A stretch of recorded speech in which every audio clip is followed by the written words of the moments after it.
Hey everyone, we're back with the Virtual Watercooler, and it is awesome to see everyone today. I am thrilled to be joined by some extraordinary friends.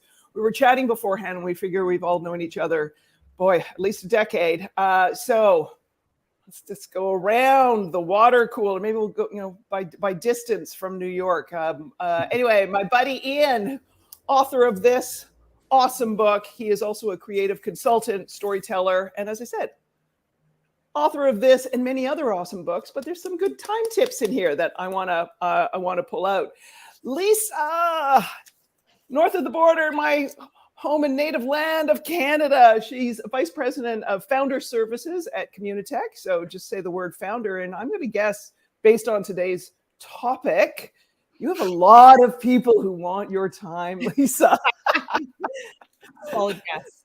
And she's managing director of Canada's Tech Network. And also joining us, Julie. It is so good to see you. It is, well, I'm going to say thank God for social media, but it's been too long.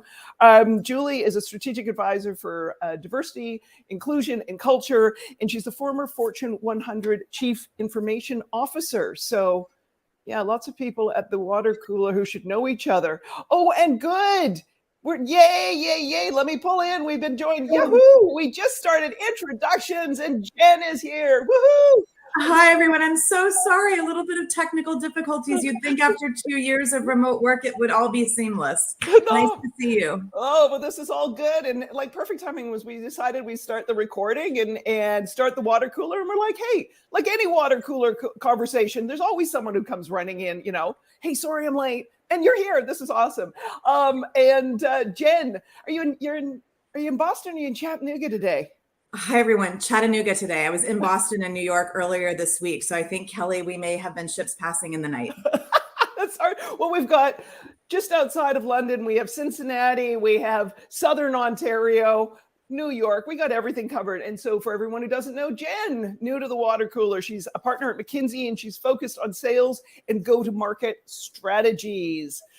So the big question that was sent in the old water cooler to remind everyone, and these are real questions. I don't make this stuff up. And I've like, why don't I just pick some of the busiest people I know to ask them to riff on this question? Too many people want a piece of my time, a piece of my week. How do I invent a more elastic form of time? I think sometimes we have strange narratives on what time is and how much we have, and we feel a time deficit versus a time abundance. Julie, why don't I start with you? I mean, you were, busy Fortune 100 executive. I'm going to assume that demands on your time have in no way lessened since you have struck out on your own.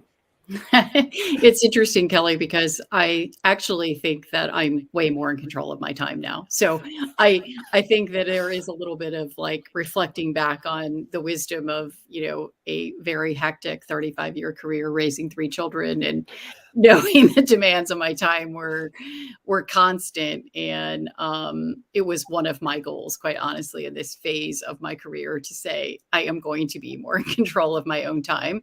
And settled on like a portfolio of things to work on because that way I can keep my interests going, but I can also partition my time in ways that work best for me at this phase of my life. But if we want to talk about like the wisdom of 35 years of career of time, happy to go there. But yeah, well, we'll get there. We're going to get there.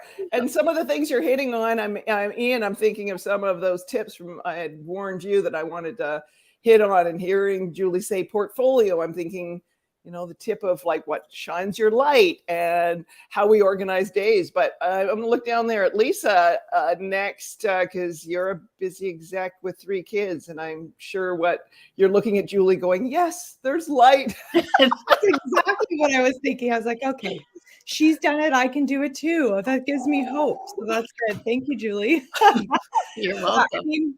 For me, I think my biggest struggle is we're a very meeting heavy culture in my environment. So, everybody wants to meet to discuss things all the time. And I really love that in many respects, in that I'm a very extroverted person for the most part. And I get my energy from other people. So being in meetings is great. But you layer on that also the like massive flow of inbox content that's always coming my way. And I struggle sometimes then to make the time. I do agree with Julie that like as I've aged, I've gotten better at being ruthless with the priorities. And I have no shame in throwing something over the wall or asking people to do something in advance of meeting. As soon as you ask someone to do something, it's amazing how they go away. I'm happy to meet with you. If you can just send me these 3 things first, and then you never hear from them again. So that's like things like that have worked really, really well for me. But I'm also getting better at managing my personal time better and not working all the time, which I did earlier in my career, and just realizing that doesn't actually suit my life. And I can't keep going at that pace. Like maybe I could when I was in my 20s and 30s, but now I'm just too tired to do that. And I can't bring my best work. So I'm getting better at it. But you're right. My calendar, if I look at it, I'll show my husband my calendar. He's like, "What are you up to today?" I'm like, "Oh, look." And he's like, "Oh, how do you do that? How do you breathe? When do you go to the washroom? When do you eat?" It's like jammed from one end of the day to the next. But there's also that's also a good strategy, showing somebody else your calendar so that they can then actually internalize and empathize with it and realize, oh, hold on a minute here. It looks like she's grumpy all the time. Oh, but she looks like she's having fun. Jen, I heard saw some nods and things when a lot of what Lisa was saying, meeting heavy culture, people, asking people to do things. And you're not only in a job and a life that requires you to, maybe it was you had a lovely break during COVID, not being in airports and stuff all the time, but your client work takes you traveling. So that talk about those time demands and how you're managing all of that. I mean, I actually think the last 2.5 years have been the busiest, even without all of that travel. And I've heard this a lot from colleagues and clients as well, because the concept of what was personal time or professional time, downtime or uptime, it just blew up. And one of the things that I realized for me was that my travel time was mental downtime. So that time scurrying through airports, or that time when you're sitting on the plane and they're like cell phones have to be off and nobody can do anything, I would meditate. I'd read random stuff that had nothing to do with business or work. And that actually allowed me to reset. Well, flash forward into a world where it's now like 12, 14, 16-hour days of nonstop meetings. And I just my brain, I thought it was going to explode. So I did 2 things that actually really helped me a lot in the last year. One was I rethought how much time it really takes to get things done. So just as a very simple example on internal meetings, why do they always have to be 30 minutes or 60 minutes? Like, why can't they be 50 minutes or 40 minutes or 25 minutes, right? So, Lisa, I was laughing when you said, when do I have time to go to the bathroom? I'm like, exactly. When do you have time to be a human being if you don't do that? So just small changes like that was one thing. And the second thing, and I'm happy to expand on this later if it's interesting, but I was actually taught a strategy of minimum, moderate, maximum, like how much effort should you be putting forward in certain chunks of time? And that also reframed, frankly, my notion of like how much time it takes to get something done. Because if it's truly like minimum effort required for me, why am I spending 2 hours on it? If it's maximum, man, I should maybe have a half day block to really think hard. So that was also a mental and physical shift in my calendar I made. That's really good. I want to come back to that. But Ian, I want to jump to you because, as I said, I've written down some of your tips that I had pulled, from your book that I thought were really helpful on time. But what are your reflections? And just so everyone knows, Ian's been my coach for years too. I mean, I must admit, Kelly, I feel for those of you who are working in those organizational cultures where you got back-to-back meetings. I was nodding along, Jen, when you were talking about those natural opportunities for downtime that we used to have. Those opportunities are so important for, positive daydreaming, ideas generation, creative thinking, all those kind of things. And then when we go to a culture where we're on calls like this all day long, how the heck do we find time to get things done? I mean, I come at a position of privilege in a way, because I have a lot of control over my calendar.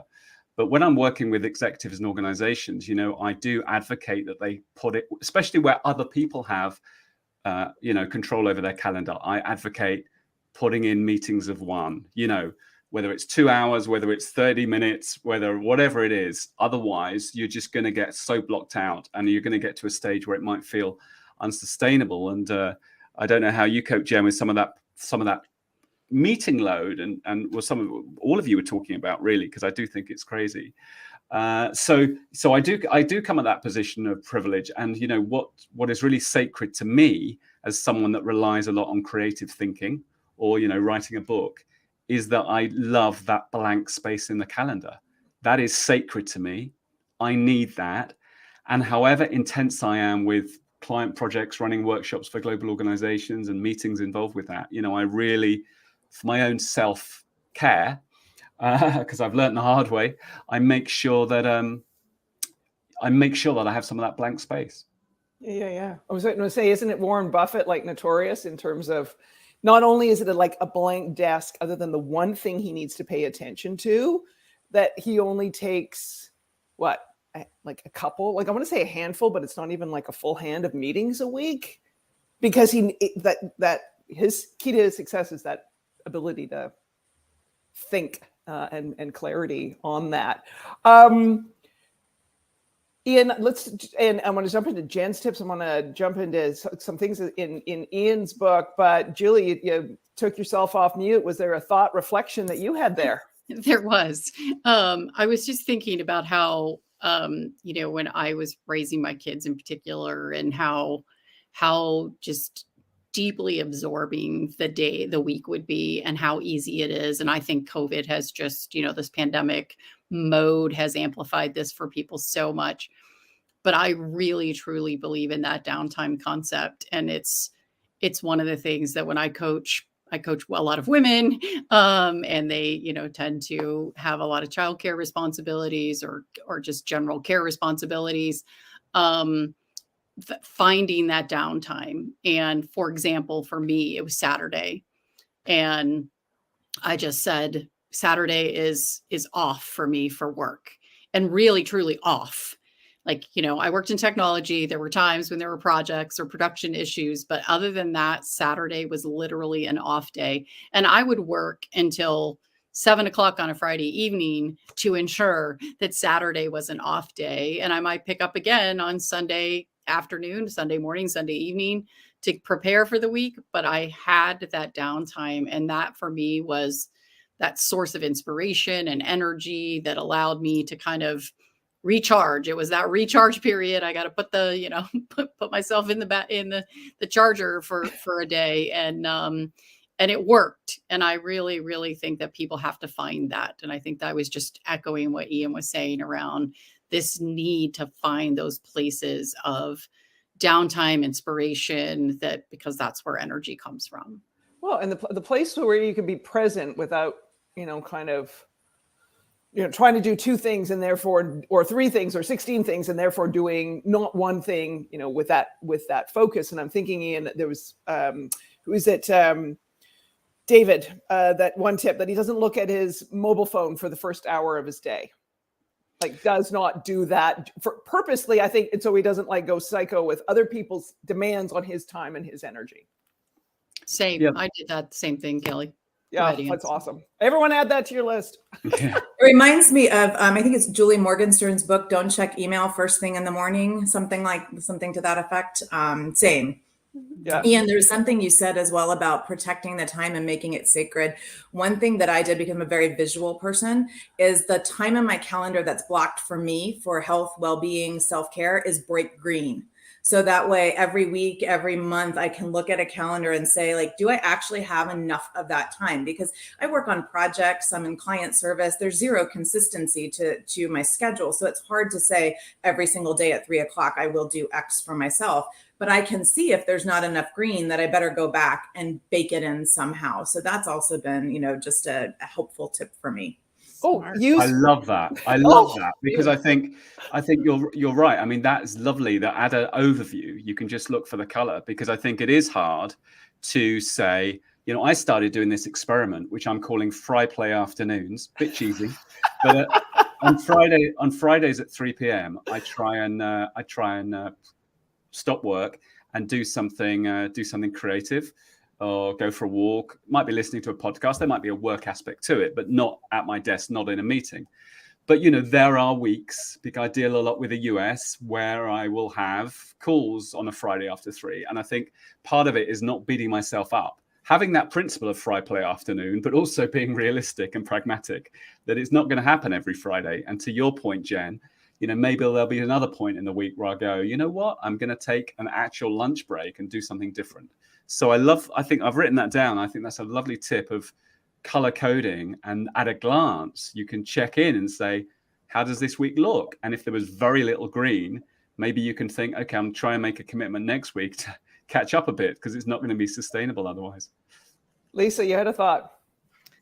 Well, I have a couple things that seem to work well for me. So I did a course a couple years ago called Strategic Solitude, and it was through Threshold Leadership. And so what I do is every 6 weeks, it's pre-booked in my calendar for the whole year, is when I take a day where it's just a me day. Strategic solitude, no laptop, no phone. I do use a notebook and a pen or a pencil, and I work on sort of the 3 areas of, I call them like the 3 areas you want to be wealthy, right? So your sort of financial wealth is one piece, but your relationships is another piece, and then your health. So whether that's mental or physical health, sort of evaluating where you are out of 5 on those things, what things you want to work on, what's your big easy, which is like which an easy thing that will have good impact. And it is in my calendar. I will go sometimes to a spa, or it could be to like a hotel overnight by myself or something, but no family, no work allowed, and do that work. And it's in there. It helps to book your hotel room or your spa or whatever in advance, so you don't get out of it either and like just cancel it.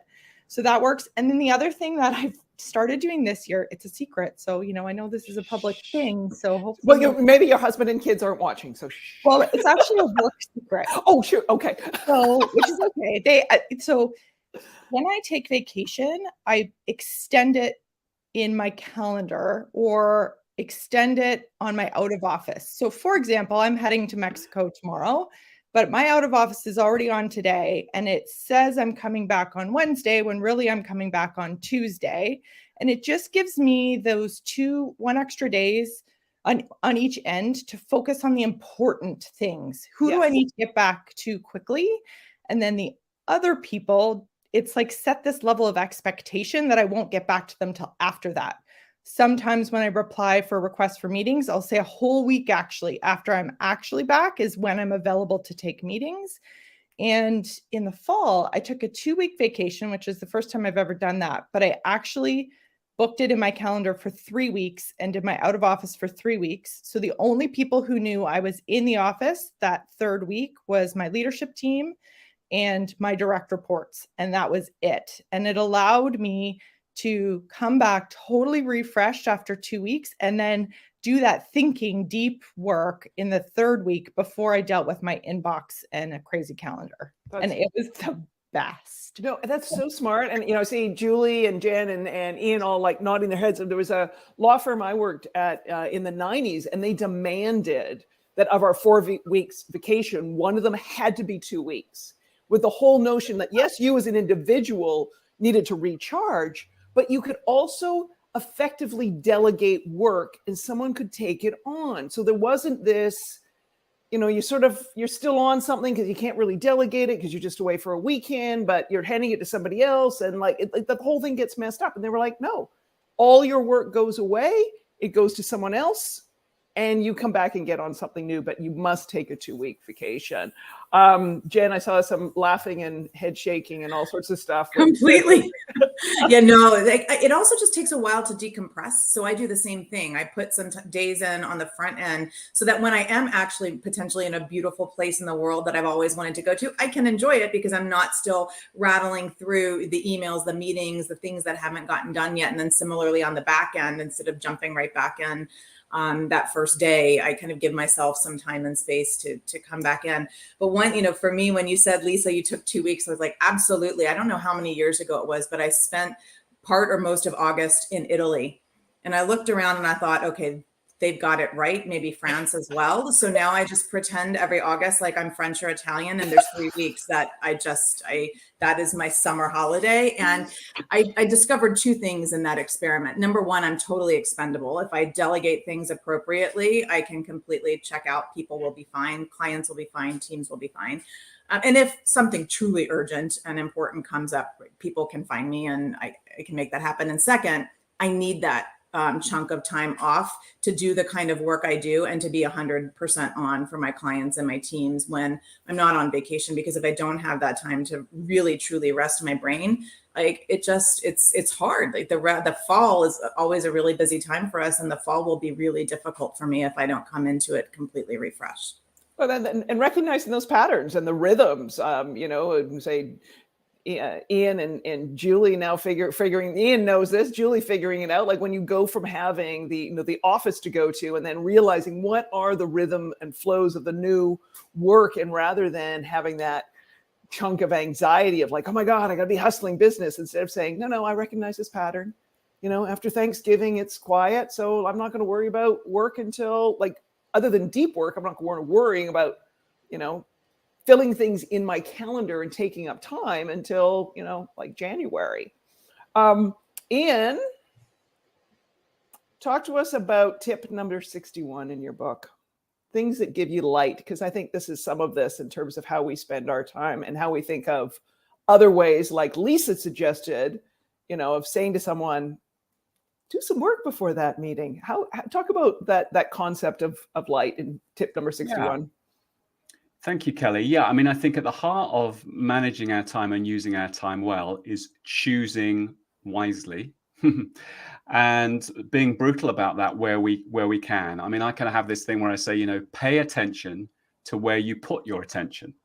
And the chapter you mentioned in the book, chapter 61, is telling a story of a bar I used to go to in central London where they had a light bulb hanging over each table, and the table, you had control over the light bulb. Every table you could turn it up or down on a dimmer. And I think about that often because I think about the things I choose to do in my portfolio life and have done for 20 plus years. And I didn't used to be very good at this, but it's really getting that clarity about where I'm putting my attention and what I'm spending time on. And I'm trying to tune in all the time to, is my light bulb dim or shining bright? Now, I'm a realist, Kelly. It's not going to be shining bright 24/7. There are a lot of things involved in running my own business that aren't going to be on fire and shining super bright.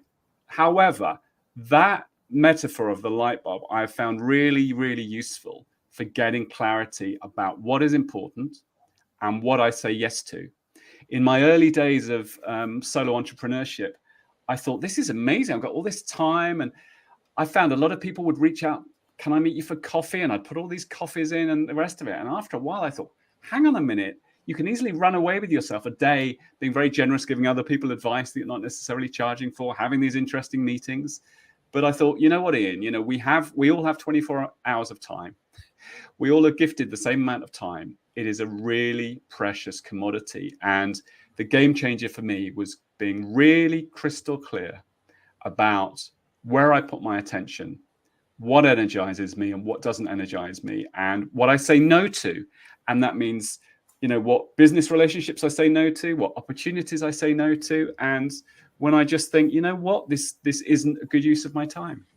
And you love your coffee. And I was just saying, you love your coffee. So people just wasting your time with coffee. I mean, that would even spoil something that is sensually lovely to you. And I did. Was that Lisa? It was Jennifer, but I was wondering, are we allowed to ask questions of each other? Because Oh yeah, it's a water cooler. It's a water cooler. I'm so intrigued too by this notion, and I'm just curious your experience with it, that like what dims or brightens your light may actually change over time and change in different contexts. So I know for me today, I was so excited to join this conversation because I hadn't thought about it as dimming or brightening, but now that I'm thinking about it, I'm like, oh, it's a bright light, talking with some new people and really interesting backgrounds, but just curious to hear your experience with how that shifts over time.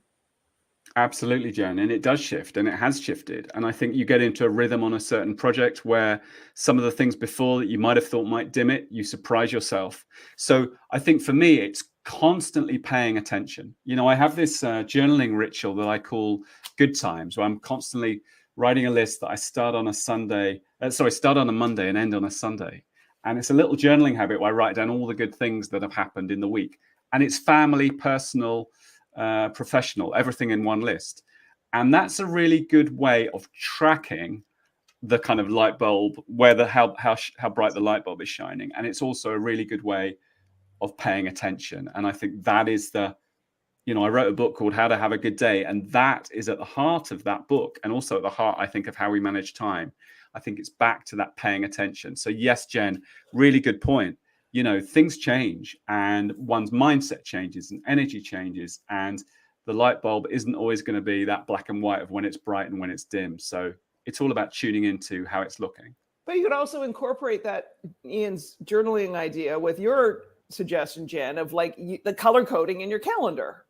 And so all of a sudden, maybe there isn't enough green, but if you actually did put in like the little minutes, the 5 minutes of green, or the things that were actually part of like what brings you joy or shines your light bulb, and you're like, oh, you know what, I'm going to put that on the calendar so I can actually look back and have this documented somewhere, that, you know, it's not all just heinousness. And Lisa, I'm just thinking, you're going to Mexico and you're going to be able to have hot nuts, and they're my favorite thing in the world. Well, I don't even know what those are. It's like as cheesies are to Canada, hot nuts are to Mexico. You will, when you find hot nuts, you will thank me. Okay, I'll take a picture of me eating them. Kelly, you've given them as a gift to me before, and I was like, what are these? But they are as advertised, Lisa. Oh, okay. yeah. Oh, yeah. Oh, yeah. Oh, yeah. Anyway, Lisa. So the other thing, like for me, my week will be way better if I go to the gym versus not going to the gym. Everything, I will eat healthier. I will be way less grumpy. I'll be, paying more attention to everything that's going on. So for me, I book that also in my calendar as like a hard do not block over this. And I do that several weeks in advance, because then it's in there. It gives me something to look forward to. And I like the idea of coding it green, Jen, because the other thing is, like, sometimes you feel like you're not doing stuff for yourself to shine that light brighter, but you really are. You just might not be noticing it. And when you give yourself the gift of noticing it, it actually makes the rest of the stuff easier to manage, right? Like, okay, no, yeah, I got that coming up. I can get through this, this next meeting when I have that to look forward to. But also, I think that's really important, Lisa, to actually notice that it's not like, oh, I need to go to the gym because, that'd be a healthy thing to do, right? Like, but actually pausing and having had that presence to sort of say, actually, when I do this, there's this other result. Therefore, that is another, like, I want to do my work, but if I go to the gym, I'm going to do my work better. So, having this sort of the feeling, the sense, the presence to notice that, I think is really important, and sort of might go back to the shining that light bulb. Notice, how far that light bulb is cast in terms of our activities. Julie, thoughts? Yeah, I have so many. I was just thinking when Ian was speaking about shining the light bulb, it's so interesting, because I do think there are times when you are in the midst of your career and you're working and you have other demands on your time. It's hard to imagine, oh, I'm going to put those green spots on my calendar and I'm going to go to the gym. And literally, truly, there are times when you feel like there is just not time. And I think that that's what I feel like I have realized over time, is that you think there isn't, but it's this spiral that's happening in your life, in your career, that is drawing energy away. Little dribs and drabs of energy are being drawn away from you. And if you don't put that back on in your life, you really are not, you're not doing your best work. You're not being the best parent. You're not doing all the things that, you know, you think you're trying to be great at. And it's immensely difficult. I mean, there is no doubt that it is difficult to say, I'm going to take this time. But I also think that and this is where I guess my diversity work comes in a little bit, because I think that this happens to women or people who are, you know, underrepresented in their career field, for example, is this need to feel like you always have to say yes and always have to be there 100% of the time because there's some expectation of you to do that. And one piece of advice I got once was pick 3 things. We can only really be truly great at 3 things in our job: 3 projects, 3 goals, 3, you know, and let the rest of it go. And I remember my daughter was waiting tables when she was in college. And she would always say, like, if I have 4 tables to wait on, one of them isn't getting good service. And her philosophy was, I'm going to give great service to 3 tables because I can't effectively manage 4. And so, you know, a little bit of the tip strategy, right? I'm going to make sure I get good tips from 3 tables, and I'm just going to let 1 go. And I think our jobs are often like that. And we feel as if we have to do it all. And if you find those 3 things and then trust your teams or people around you to deal with the rest of it, that maybe isn't quite as important. If it fails, it's not going to be a career breaker, where though you might have those 3 things that really are. And I think really focusing on that. And the other thing I was thinking about was compartmentalization. I feel like people multitask so much now. And because we can, and because we have these devices that are screaming at us all the time, and we're always trying to, like, I'm doing a little bit of personal and a little bit of work all the time. And I personally don't think that works well. I think you need more compartmentalization. I'm really focused here and I'm really focused there, because that context switching all the time is really drawing away people's energy from the task at hand. And then they're just not feeling successful at any of it. I mean, multitasking works when you throw the laundry in and you do your email. There's, you know, like that works. You know, that kind of multitasking. Although Kelly, I have to say that I'm not 100% convinced that that is actually true. I mean, I have to say that I think I agree. Maybe you shouldn't do that. The 30 minutes I've got, run the laundry up in my apartment building laundry room, come down. I know that then I have 20 minutes to deal with my email, and I am going to get them done before the alarm goes off, and I'm going to run back up to the laundry room to move it to the dryer. So there's my multitasking. That's fair. Well, okay, I'm noticing the time on the cooler. So can we go around to everyone and, like, there's so many amazing tips and so much amazing advice, but what's, like, one thing you want people to take away from today to remember and say, right, here's a time changer, a game changer that would help you? As I said, this question we had this week, too many people want a piece of my time. I need to invent a more elastic form of time. What's your big tip? Lisa, why don't I start with you? Oh, geez. You're like, oh, please don't do that. Yeah, why start with me? Come on, Kelly. I think just, like, know that it's okay to say no to something, because we tend to feel like this, I don't know, maybe not everybody is, but I'm a nice person and I like when people like me, and I genuinely want to do most things that are asked of me. But then it's like layering on that filter of, is this actually serving me? And there's always someone else who can help if you can't do it. Like, none of us are the only person who can do any of the things. So it's okay to say, you know what, that sounds really interesting. I would love to do it, but right now is not the right time for me, is totally acceptable. And no one's going to be mad, right? Like, if I'd said to you, Kelly, I can't do this water cooler today, I have too much on my plate, you would just be like, okay, cool. Let me know when you can do it next time. Like, no big deal. And it would be off my plate. Yeah. So just, I think, try not to get sucked in to too many things because of obligation. And it comes back to what Ian said about your light, right? Is that going to fill your bucket? Is that going to help your light shine brighter? If yes, say yes. If no, say no. Love it. Love it. Jen. Well, I will say the color coding of my calendar really did revolutionize my life. But if I could add one other tip to it, it is that all time is not created equal. And so really understanding for me, the rhythm of my day, the rhythm of my week, even in a very unpredictable world of client service, I know when I am at my more creative versus when I am at more of my mode of just kind of execute more administrative or tactical task oriented items.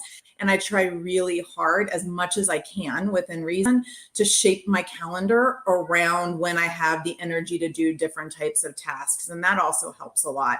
And look, I mean, there are days where it just doesn't happen. There are weeks where it just doesn't happen. So there's a bit of giving myself some grace as well. But I do think this notion of not all time being created equal is an important one to wrap Oh our yeah. heads around. Oh my God, that's so good. I'm so glad you brought that. I had a friend who was complaining he didn't have time to write. And I said, so when are you most creative? He said, first thing in the morning. I said, that's when you should write. He goes, I go to the gym then. I'm like, jerk, you would go to the gym at 2 p.m. when the rest of us are dragging our feet. You love going to the gym. You would go to the gym 24 hours a day. Why are you giving your creative time, right? Like that you can't energize yourself for 2 p.m. Anyway, Ian, Julie, you're going to get the last word.